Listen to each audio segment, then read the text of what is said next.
Dan saya menghimbau teman-teman Demokrat fraksi saya untuk memantau dapil masing-masing. Ya. Warga yang katakanlah menemukan jalan rusak, nanya Pak Kades segera telepon Partai Demokrat. Jadi odol ini kan salah satunya jalan itu rusak karena odol, selain cuaca. Ya. Kalau tonasenya sesuai standar yang ditetapkan, jalannya akan awet. Ya. Eman kan?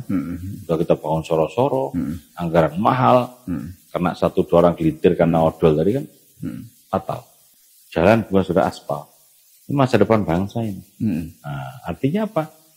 Jalan ini menjadi penopang utama ekonomi kita.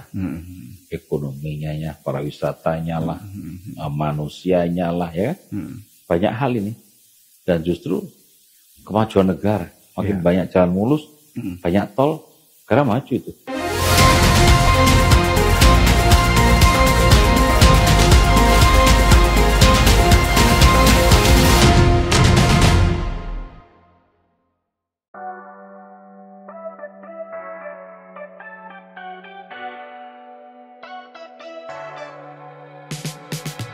Dari ujung timur Pulau Jawa, tepatnya di Banyuwangi, pada tanggal 12 Oktober 1970, lahir seorang putra daerah yang kelak akan mengabdikan hidupnya bagi kemajuan kesehatan dan kesejahteraan masyarakat Jawa Timur. Dr. Agung Mulyono, seorang dokter, organisator, dan legislator yang dengan konsistensi, ketekunan, dan kepemimpinan visioner menapaki jalan panjang pengabdian dari ruang klinik hingga ruang sidang DPRD. Pendidikan dasarnya ia tempuh di SD Negeri Non 4 Tegal Limo, lalu melanjutkan ke SMP 17 Agustus 1945 dan SMA Negeri Purwoharjo di Banyuwangi. Kecintaannya pada ilmu dan pelayanan kesehatan membawanya menempuh pendidikan di Fakultas Kedokteran Universitas Airlangga. Ia meraih gelar sarjana kedokteran pada tahun 1994 dan resmi menjadi dokter pada tahun 1997. Namun, kiprah Dr. Agung tak berhenti di dunia medis. Dengan semangat kolaborasi dan semangat organisasi yang telah ia asah sejak muda. Dari OSIS, Pramuka, hingga organisasi kampus. Ia melangkah lebih jauh, menembus dunia politik demi memperjuangkan pelayanan publik yang lebih baik. Sebagai anggota DPRD Provinsi Jawa Timur sejak 2014 dan kini aktif di Komisi D, Dr. Agung Mulyono dikenal sebagai sosok yang vokal memperjuangkan isu-isu kesehatan, pendidikan, dan sosial kemasyarakatan.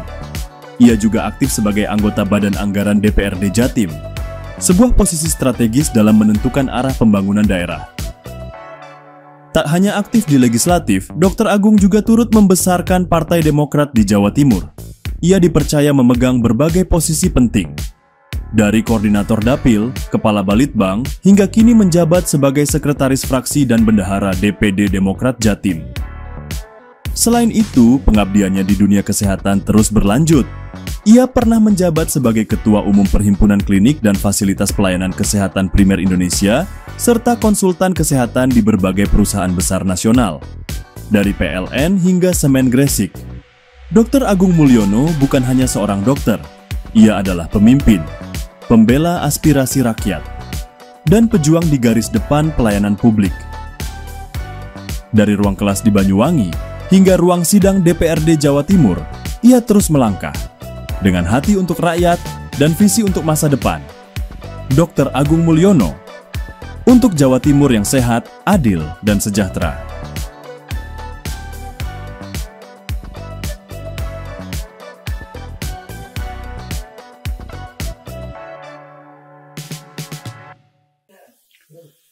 Assalamualaikum warahmatullahi wabarakatuh. Salam sejahtera dan salam sehat untuk kita semuanya. Tribuners, bertemu lagi dengan saya Mujib Anwar, jurnalis senior Tribun Jatim Network, dalam acara yang selalu ditunggu-tunggu, yakni podcast DPRD Jawa Timur, Gebrakan Wakil Rakyat. Tribuners, jalan adalah infrastruktur yang sangat penting.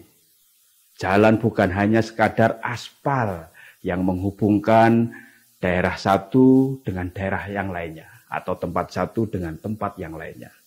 Tapi jalan juga menjadi tulang punggung perekonomian dan kemajuan suatu daerah. Dengan kondisi jalan yang baik dan mantap, tentu mobilitas barang dan jasa akan berjalan lancar. Ini sangat penting untuk meningkatkan ekonomi dan produktivitas masyarakat.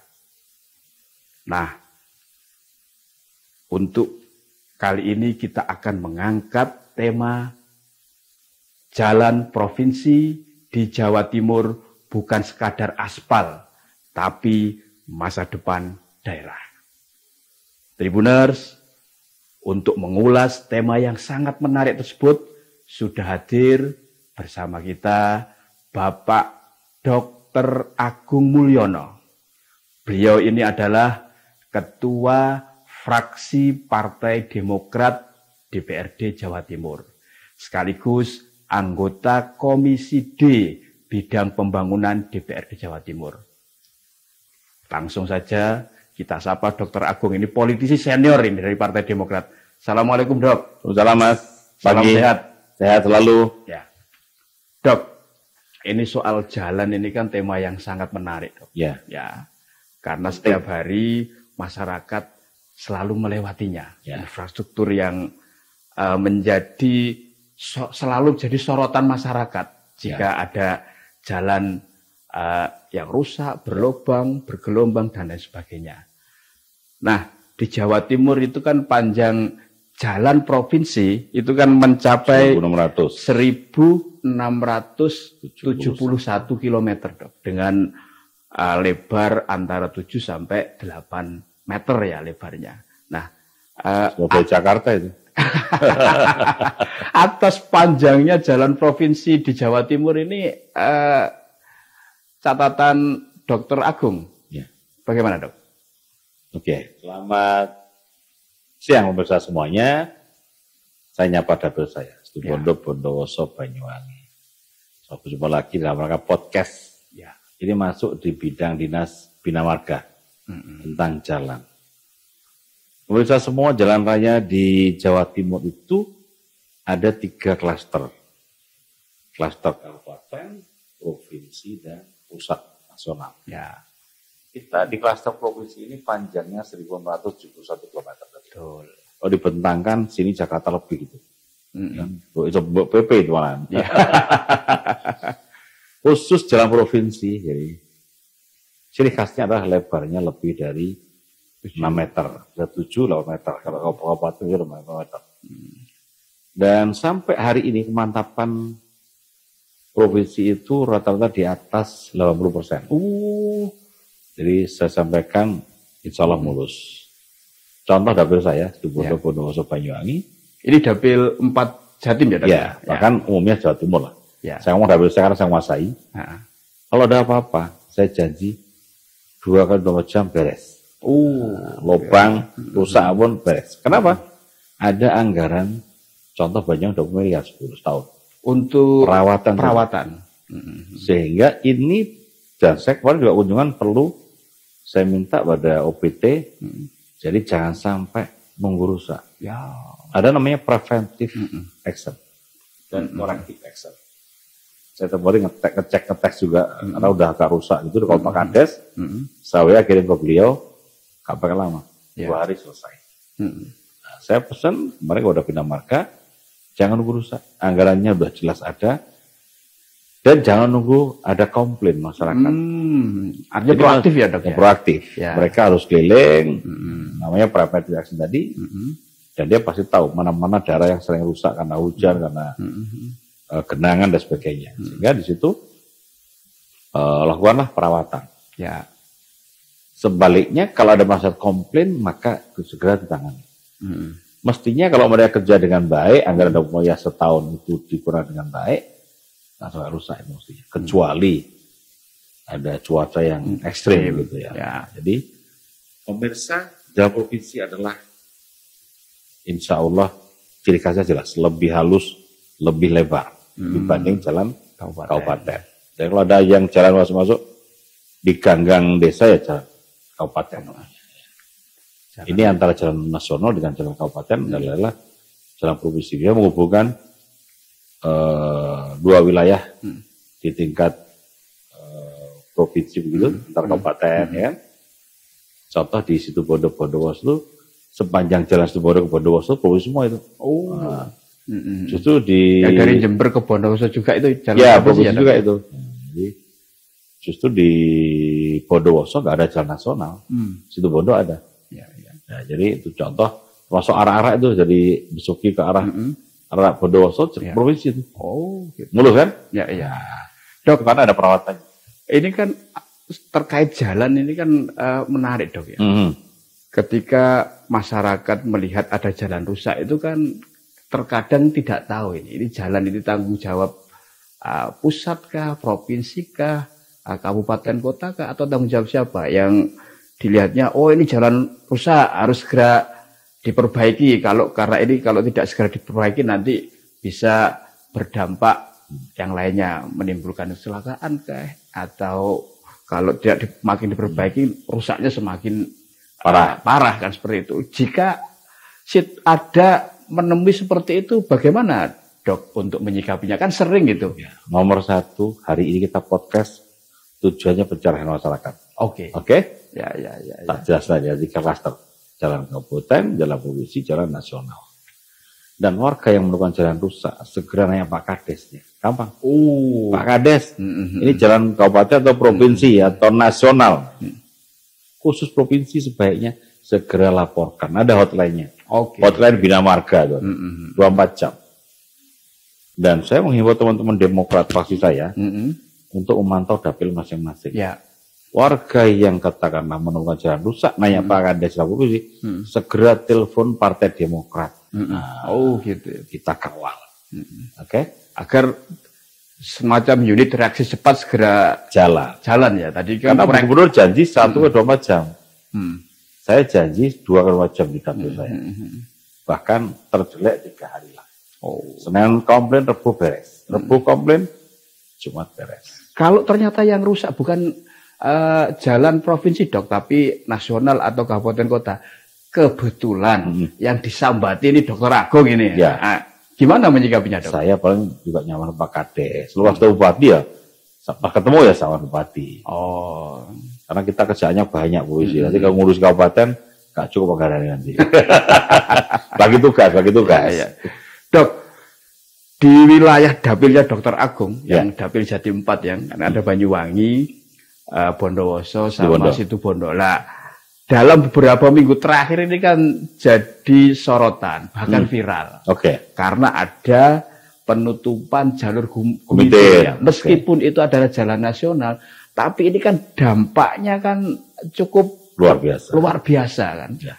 Imbasnya volume kendaraan ini kan meluber kemana-mana, yang juga melewati jalan provinsi kan. Seperti itu. Gimana catatan Dr. Agung atas ini? Apalagi ini kan penutupannya ini kan cukup lama, Dok, mulai 24 Juli sampai 24 September. Artinya masih 2 bulan lagi, Dok. Saya sebulan lalu sudah statement di media. Ya. Saya menolak penutupan. Sudah tegas saya, menolak. Dan saya minta Pak Kadis Perhubungan dan Bina Marga koordinasi dengan pusat. Karena jalan nasional. Ya. Saya kualitas dampaknya tadi. Betul terjadi kan dampaknya. Ya. Kemarin ada kecelakaan, mobil Bokwing ya kan, yang lewat Ijen itu, yang masih nggak lewat sana kan, Ijen kecil jalannya, rolling dia, dan kemacetan sampai 40 km kemarin, sudah Situbondo ke Banyuwangi. Ini luar biasa, kalau terus-teruskan bahaya, kasihan. Jadi hari ini pun Pak Wagub ninjau ke Tapang yang kapal LCT ninjau, karena antrian tadi juga yang di Gumite ninjau saat ini. Jadi artinya pemirsa, ini sudah saya antisipasi sebulan lalu. Saya menolak penutupan, atau toh kalau terpaksa tidak bisa, jangan 2 bulan lah. Kerjakan yang prioritas 2 minggu begitu, sehingga nanti bisa buka tutup. Saya nggak tahu teknisnya, yang penting saran saya bulan lalu adalah duduk bersama. Memangku kebijakan di situ duduk bersama. Termasuk di Susjatin, saya minta datang. Maka saya siap datang kalau diundang.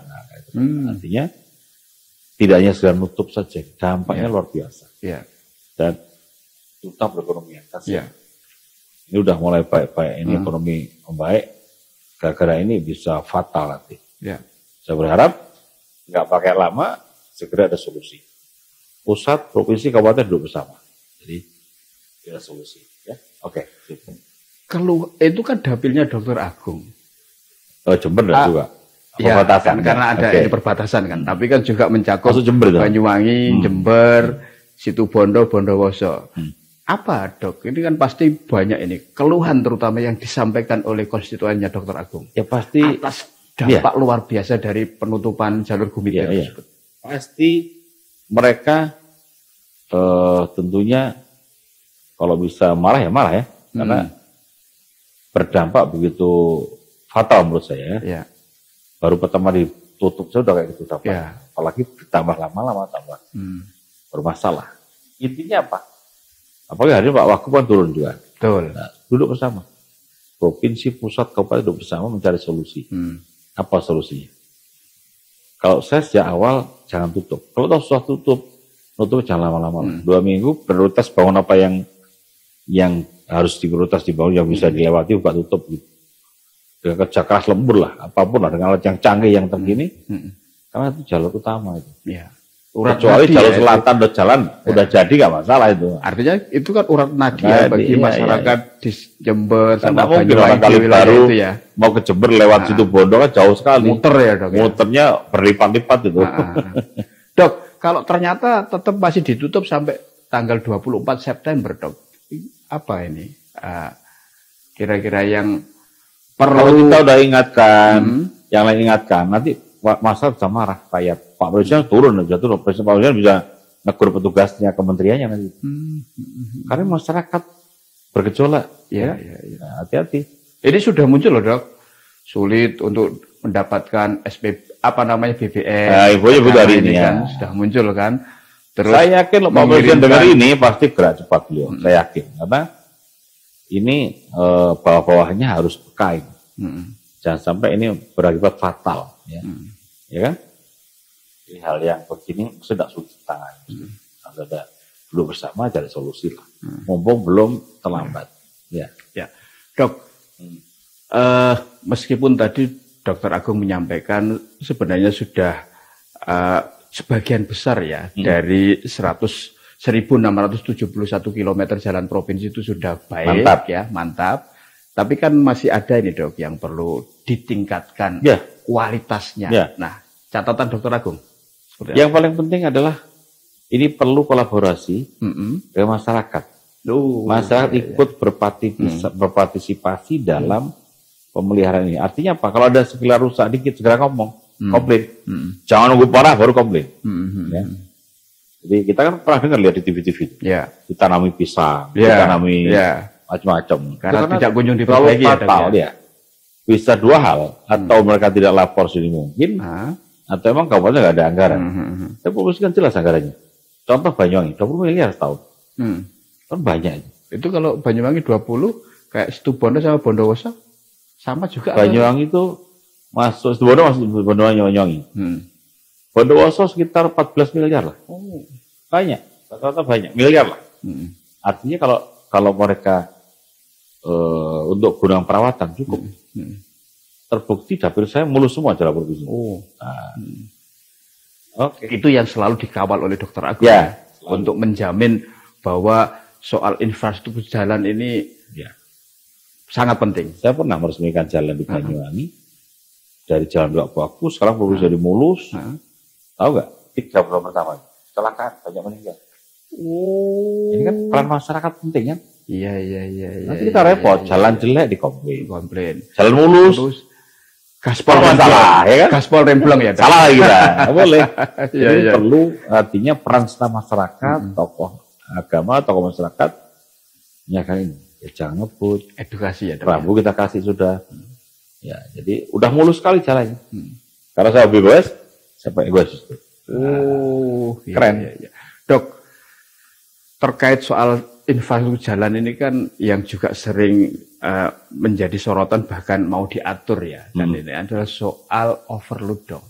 Odol. Ya, kendaraan yang kemarin Menko infrastruktur itu menyampaikan bahwa itu dampak kerugiannya juga luar biasa ya, di atas 70 triliun ya Dok setiap tahun. Nah, gimana ini Dok? Kan kendaraan besar itu kan juga melewati jalan provinsi. Ya itulah seperti itu. Pemangku kebijakan. Ya, dinas terkait ya harus menurut saya gojek proporsional. Kalau aturannya sekian ton ya sekian ton. Tonasenya melewati ya. Tonasenya ya. Jadi odol ini kan salah satunya jalan itu rusak soalnya karena odol. Selain cuaca ya. Kalau tonasenya sesuai standar yang ditetapkan, jalannya akan awet. Ya. Eman kan? Udah kita bangun soro-soro, anggaran mahal, karena 1-2 orang gelintir karena odol tadi kan fatal. Ya. Ini perlu juga kesadaran masyarakat, peran serta masyarakat, peran serta pengusaha. Penting. Di luar itu Dok, kan sering itu kan mestinya kan biar ada semacam efek jerah Dok. Apa yang perlu dilakukan Dok? Itulah. Aturan kan sebenarnya sudah ada. Kebijakan, nah, eksekusinya duduk bersama lagi, dan saya nyalain. Iya. Kalau masing-masing kerja profesional dengan tupoksinya, nggak akan terjadi begitu. Nah, itu aja. Ya, contoh kapal itu yang kelakasinya, setelah dievaluasi, KNKT bilang ini melebihi 4 kali lipat tonasenya. Yang salah siapa? Ya, mulai input, proses inputnya udah salah ini, ya kan? Tentunya pengusaha beli kapal pengen banyak-banyak kan, tapi ada lembaga buat aturan, ada yang mengaku yang ngatur itu, jadi dia harus tegas. Artinya titik temunya di mana Dok itu nanti kan kayak kemarin kan mereaksi kemungkinan aturan tonase itu mau betul-betul diberlakukan dengan sesuai dengan aturan, tapi reaksi dari para sopir truk, dia kan aksi itu menggelar aksi besar-besaran itu, berarti kan ada aksi, ada reaksi. Nanti seperti apa? Ya, duduk bersama ya. Pengusaha, pemangku kebijakan, pemerintah, ya kan? Operator ya. Masyarakat, tokoh, ya kan? Dijelaskan. Kenapa harus begitu? Tujuannya apa? Manfaatnya apa? Resikonya apa? Saya yakin akan paham. Jadi dengan komunikasi. Nggak bisa asal putus, nanti tidak dijelaskan. Ini lagi rajanya netizen sekarang kan. Tapi memang kalau odol itu bisa ditekan lah Dok. Ditertibkan lah. Itu berdampak tidak ya terhadap pasti. Bisnis jalan. Ya logistik plus dampaknya juga jalan semakin awet lah, usianya semakin panjang. Awet. Yang bagi pengusaha mungkin rugi ya, hitung-hitungannya. Tapi kan kita sustainable jalan ini kan jalan long term, jangka panjang. Dan manfaat untuk masyarakat banyak. Berapa persen odol jumlahnya? Kan banyak masyarakat biasanya, banyak pengguna biasa. Kan? Nah itu. Dok, soal isu jalan ini kan juga menjadi penting keberadaannya sebagai urat nadi distribusi barang, sumber daya alam dari daerah-daerah terpencil, ya misalkan dari Pacitan, timur ke barat, atau dari selatan ke utara dan sebagainya. Lah kalau konteks Jawa Timur itu bagaimana Dr. Agung melihatnya? Saya jujur, jalan bukan sudah aspal. Ini masa depan bangsa ini. Nah, artinya apa? Jalan ini menjadi penopang utama ekonomi kita. Ekonominya ya, para wisatanya lah, manusianya lah ya. Banyak hal ini. Dan justru kemajuan negara. Makin banyak jalan mulus, banyak tol, negara maju itu. Ya kan? Kalau jalannya jelek, kita aja mau keluar males. Ya kan? Orang kota jalan jelek males. Dengan jalan halus, kita nggak ada hambatan. Jadi penting jalan infrastruktur ini. Ya. Artinya untuk konektivitas ya Dok, antara daerah satu dengan yang lain. Betul. Tapi masih adakah Dok, misalkan di Jawa Timur ini yang kira-kira masih terisolasi gitu, karena akses jalannya mungkin belum begitu mantap lah dibandingkan dengan daerah yang lain, terutama daerah-daerah pinggiran itu. Menurut saya hampir semuanya bagus. Contoh Pacitan. Ya. Itu adalah pinggir. Paling pinggir ya. Jalannya mulus. Ya, provinsi nasional mulus. Kalau ada 1-2 hal yang jelek, ya perlu dibenerin aja lah. Tapi seukuran Pacitan. Saya kemarin dengan Pak SBY kan di Pacitan selama 4 hari. Yang retreat gitu ya. Bagus jalannya. Ya kan? Bagus. Relatif bagus lah. Artinya terkait jalan ini Dok, kalau perlu ada peningkatan, ya itu apa dok? Atau misalkan jalan arteri yang menyambungkan antara jalan provinsi dengan jalan nasional, atau jalan provinsi dengan kabupaten kota? Sudah ada programnya, tol, Probowangi on progress, Ya, lintas selatan on progress, maka asal ini on the track, ya. nyampe lah nanti jalan bagus semua, nyampe. Anggaran jelas, Ya, programnya jelas, ya kan? betul. Normal-normal saja, ini progres bagus. Kembali harapan saya memang terus terang pidato yang dirasakan selama ini adalah jalan kabupaten. Jalan kabupaten. Ya memang anggaran kabupaten tidak cukup, tidak cukup. Mereka atau tidak cukup. Ya menurut saya justru jalan-jalan anggaran provinsi, anggaran pusat mendorong kabupaten yang memang inovatif, kasih aja anggaran tambahan. Nah, keren. Ya. Tidak mungkin cukup dia 38 kabupaten kota. Provinsi begitu, cari aja 10 the best kan kabupaten yang kreatif, kasih anggaran untuk infrastruktur misalnya. Tambahan ya. Iya, keren itu. Termotivasi dia. Kreativitas dalam hal apapun. UMKM-nya lah, ya, pariwisata-nya lah, SDM-nya macam-macam lah itu. Kasih. Gak ada yang seperti kasih, tapi ada pemicunya, ada semacam ukurannya, prestasi. Dan itu sebagai trigger ya? Trigger, motivator.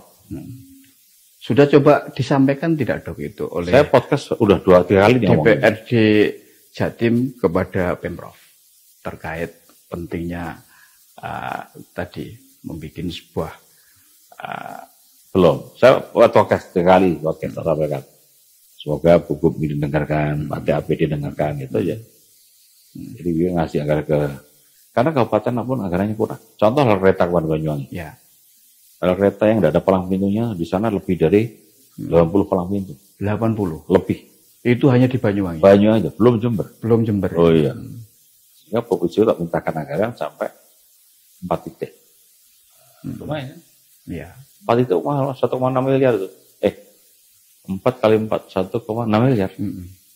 Dan itu paling tidak bisa mengurangi resiko. Ya. Kalau setahun dicicil 4, 5 nanti lumayan. Iya. Cari prioritas yang rawan celaka. Oh gitu. Dokter Agung ini kan Komisi D ya, bidang pembangunan dok. Nah kan ketika sambang dapil ketemu dengan warga konstituen, apa sih dok ini yang paling sering disuarakan ini oleh konstituennya Dokter Agung ini di dapil 4 sana ya?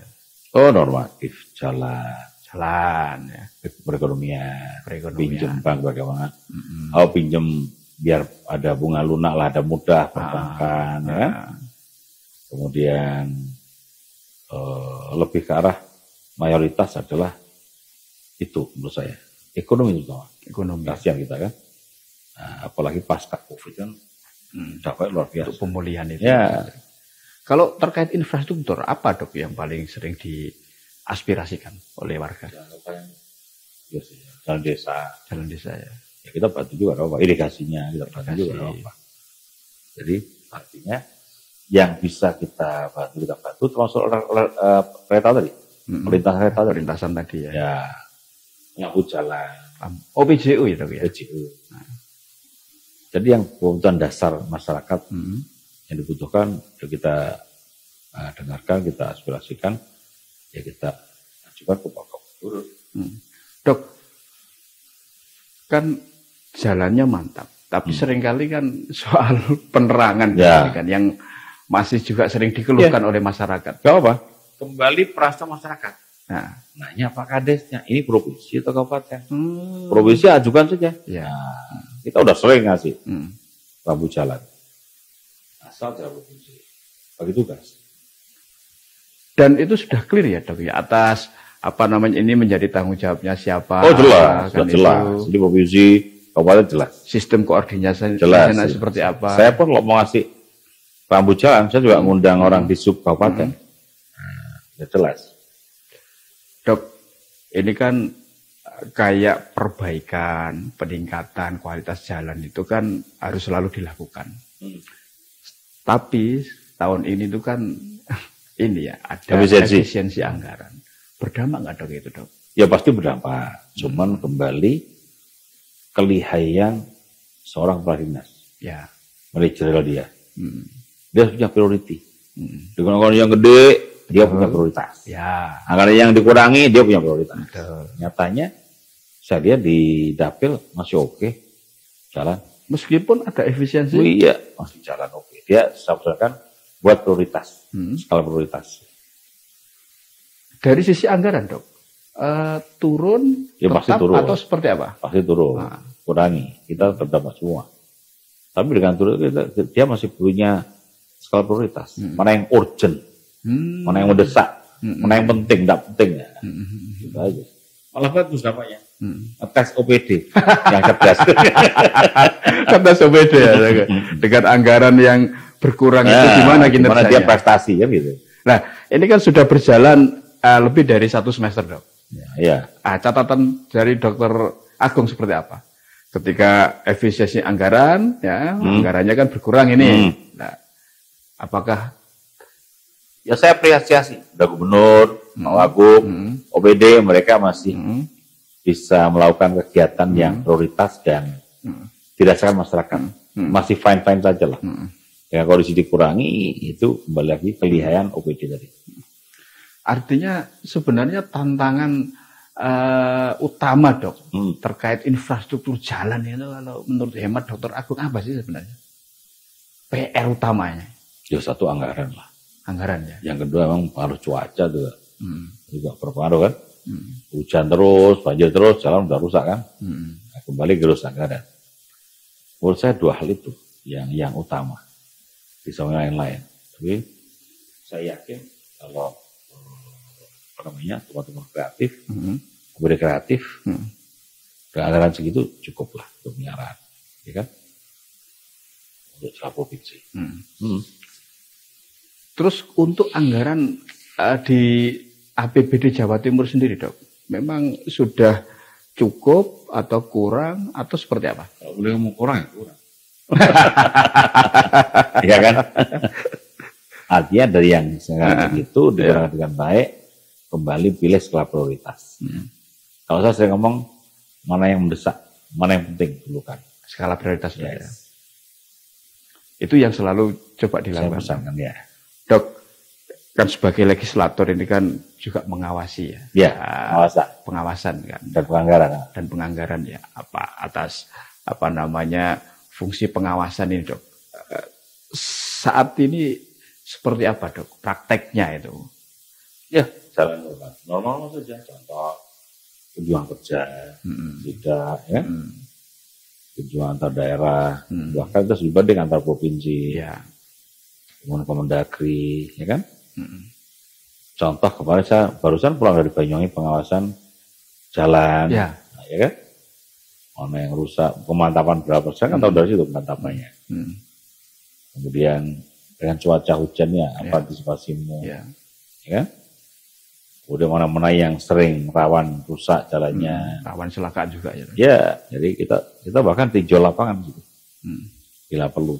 Jadi kalau paparan kita tidak puas, kita tinjau lapangan. Oh ya, minggu depan Agustus kita juga ada peresmian jalan juga di wilayah Banyuwangi sana. Kemudian masyarakat, ya, jalan provinsi. Dok, di beberapa daerah yang lain itu seringkali itu ada nyinyir dari masyarakat, Dok, atas jalan itu. Misalkan ada jalan rusak ini, kan jalan berlubang. Ditambal kan, nah tapi setelah ditambal nggak ada seminggu rusak lagi, dan itu terus berlangsung seperti itu sehingga ada muncul sindiran, ini niat nambal jalan atau tidak? Tanggapannya, Dok? Dipastikan dulu. Kabupaten atau provinsi itu? Provinsi, ya, jalan provinsi, jalan nasional kadang seringkali terjadi seperti itu juga. Nggak yakin. Kalau provinsi tidak yakin. Yakin. Itu aja. Apa, Dok, yang menjadikan tidak yakin? Karena ada dokumen setahun tadi. Bukan, itu kan bukan di Banyuwangi. Hampir semua rata-rata tinggi anggaran. Dan pesan saya selalu jangan nunggu rusak. Kamu sampai rusak lubang banget, nggak mungkin. Kasar dikit aja, udah perbaiki nanti. Karena telat benahi malah mahal. Jadi saya tahu ada tambungan pisang itu telat. Sholat ya itu ya. Kabupaten biasanya itu. Nunggu viral dulu baru ditangani Dok ya kan seperti itu ya. Tapi kalau jalannya provinsi Dokter Agung jamin ya, aman ya. Lalu ke atas kemantapannya, yakin. Tapi saya contoh lah itu bodoh-bodoh Banyuwangi mana nggak mulus provinsi, mulus semua. Kecuali yang baru dialihkan ya. Dari kabupaten pindah provinsi ada. Pindah, naik grade. Naik statusnya naik. Waktu itu, tunggu dulu, gitu kan. Itu aja. Dok, berarti soal ini mestinya tidak terjadi isu ya bagi karena kan sistemnya kan sudah pasti kan tadi tanya Pak Ades, provinsi kabupaten aja. Kalau provinsi boleh telepon Pak saya di situ. Nah, Demokrat. Termasuk untuk sinkronisasi Dok ya. Bisa maksudnya apa? Nah, kan ini kan mestinya kan karena jalan ini kan terkonek toh antara jalan satu dengan yang lainnya, jalan kabupaten, jalan provinsi dan jalan nasional. Kan harus ada sinkronisasi toh seperti itu. Yeah. Di forum itu apa Dok biasanya yang seringkali jadi catatan?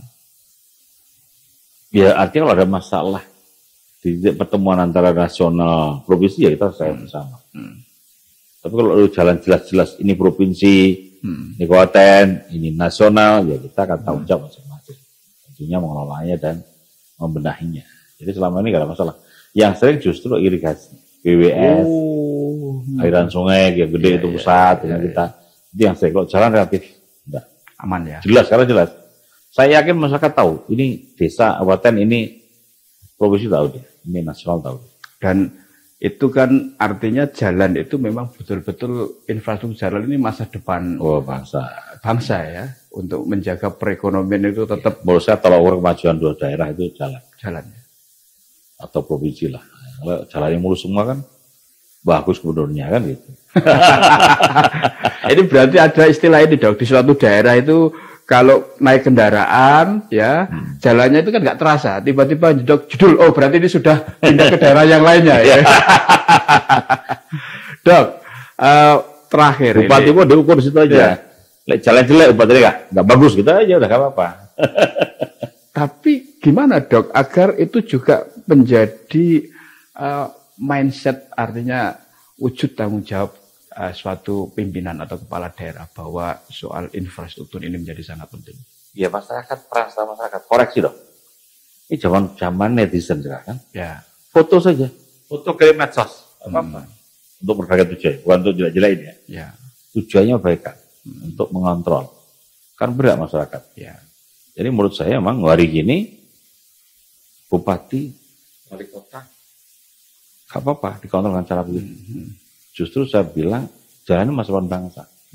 Kalau jalannya jelek, bupatinya berarti kurang oke. Ya kan, atau wali kotanya itu aja. Gampang. Dari ukur jalan ya, yang lain-lain ya. Tapi tentunya yang jalan penopang utama ya. Nah, itu urat nadi ya itu perekonomian ya. Ya. Gitu. Dok, terakhir Dok. Apa ini pesan Dokter Agung ya untuk lebih bagus dan mantapnya jalan provinsi di Jawa Timur yang sangat penting ini untuk masa depan bangsa. Nomor satu, masyarakat harus tahu 3 klaster tadi. Mana jalan kabupaten, mana jalan provinsi, mana jalan nasional. Setelah itu peran sertanya dilibatkan. Ya. Kalau ada jalan yang rusak, segera lapor. Kalau di Jatim bina marga ada outline. Nah, kalau itu jalan kabupaten, ya tentunya minta outline di kabupaten. Ya. Karena dipastikan di provinsi itu janji gubernur 1 kali 24 jam dibenerin. Kalau saya janji 2 kali 24 jam. Sudah ada timelinenya? Udah ada timelinenya. Nah, ya di program gubernur. Ya. Jadi warga masyarakat semua, jalan ini adalah penting. Tunjang utama perekonomian kita. Mari kita uri-uri, kita pelihara, dan peran serta jenengan semua. Saya sering bilang kepada OPD, dinas, lakukan preventive action dan corrective action. Preventif itu mencegah. Kalau tahu agak rusak dikit, segera dibenerin. Jangan nunggu rusak berat. Kalau tahu rusak berat, segera lakukan perbaikan. Sama. Oke, sudah cukup. Baik, Tribuners dan para pemirsa, dimanapun Anda berada, demikian tadi podcast DPRD Jawa Timur Gebrakan Wakil Rakyat bersama Dr. Agung Mulyono, Ketua Fraksi Partai Demokrat Jawa Timur, sekaligus anggota Komisi D Bidang Pembangunan DPRD Jawa Timur. Kita bertemu dengan tokoh-tokoh lain untuk mengupas hal ihwal tentang permasalahan isu menarik di Jawa Timur. Saya Mujib Anwar undur diri dan jangan lupa tonton, lihatlah channel YouTube Harian Surya Tribun Network, mata lokal menjangkau Indonesia. Mohon undur diri. Assalamualaikum warahmatullahi wabarakatuh. Salam sejahtera untuk kita semuanya dan jangan lupa bahagia.